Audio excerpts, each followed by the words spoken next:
My name is Ricardo Laranja, and I'm a lecturer of new media for the School of Informatics. I think sound plays a big role in new media because most of the things that have some type of new media, whether it's 3D, 2D, or video, they all somehow need sound. And so if a lot of the movies, if you watch, are 50% of what's going on there is probably credited to the audio. So yes, it's very important.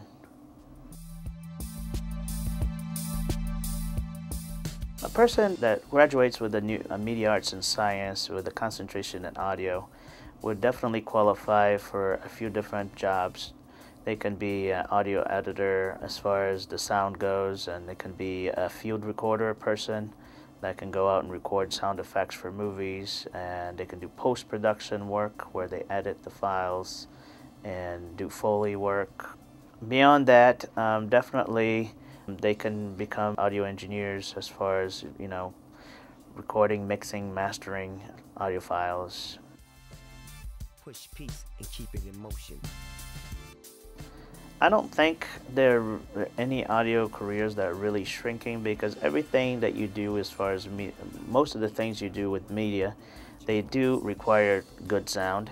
And actually, if anything, it's being more demanding. Surround sound is more readily available to professionals, and all the different formats that are coming through, and so there's more demand for surround sound. There's more demand for actually recording of any kind at this point. And more people are doing it because it's easier to do that today. You don't have to go into a big recording studio to be able to capture good sound. You can do it from the comfort of your own home nowadays.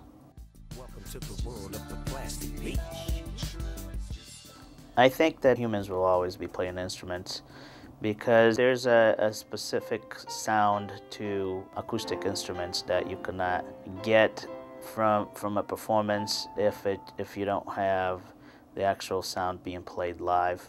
You do have sound reinforcement where you come out of the speakers, but when you're in performance, you can actually, a lot of the times, if it's a classical piece, for example, or a jazz group, you actually hear the instruments as they're playing live, and that just gives you a different experience for the sound.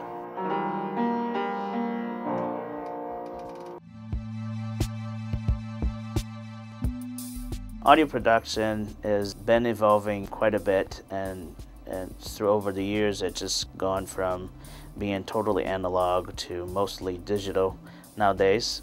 And it's a lot easier now to be able to do recordings, and anybody can buy good enough equipment that like 10 years ago I would have spent $2,000 on one single piece of equipment, and now you can buy a whole studio for that amount and produce something that's really good.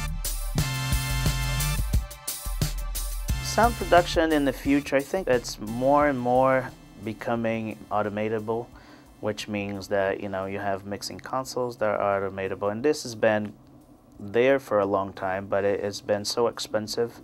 And now with the software plugins and the software digital audio workstations, you are able to produce and do some of the things that $100,000 mixers could do for a few $1,000s.